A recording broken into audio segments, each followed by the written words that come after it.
Top quality और consistent performance के लिए सिर्फ सिल्वर पंप नाम याद रखना। दुर्घटना સાથે નમસ્કાર, હું છું જયેશ। કારણ કે મહીસાગર નદી પરનો બ્રિજ ધરાશય થયો, બેના મૃત્યુની આશંકા, 3 લોકો ગંભીર રીતે ઘાયલ, 5 લોકોના રેસ્ક્યુ કરી લેવાયા છે।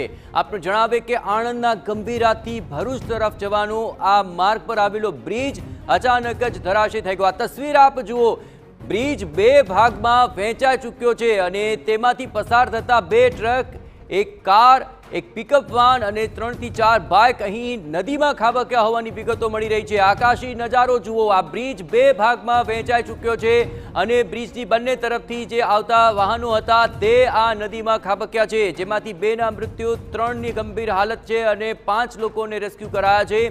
પરંતુ આ બ્રિજ જો જર્જરિત અવસ્થામાં હતો તો સમયસર તેનું સમારકામ કેમ ન થયું તે સૌથી મોટો સવાલ ઉઠી રહ્યો છે। ખૂબ જ જર્જરિત હાલતમાં ફેરવાઈ ગયેલો આ બ્રિજ છતાં પણ તેની પર વાહન વ્યવહાર સમયસર અટકાવી કેમ ન લેવામાં આવ્યો? અહીંના સ્થાનિક ધારાસભ્ય કહી રહ્યા છે કે નવા બ્રિજને લઈને મંજૂરી તો આપી દેવાય છે, પરંતુ આ જૂનો બ્રિજ જો જર્જરિત હતો તો તેને લઈને સતર્કતાના ભાગરૂપે પહેલા કોઈ કાર્યવાહી કેમ ન કરવામાં આવી? સૌથી મોટો સવાલ, બ્રિજ જર્જરિત અવસ્થામાં હતો તો વર્ષા ઋતુ પહેલા આખરે તેનું ચેકિંગ કેમ ન કરવામાં આવ્યું અને તેમાં જો કોઈ ક્ષતિ જણાય તો શા માટે વાહન વ્યવહાર અટકાવી ન દેવામાં આવ્યો?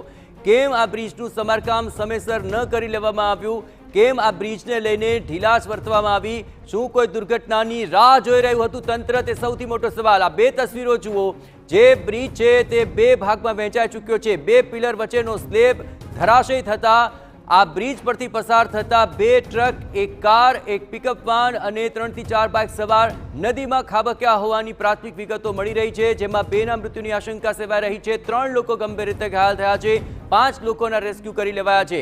હાલ ઘટના સ્થળ પર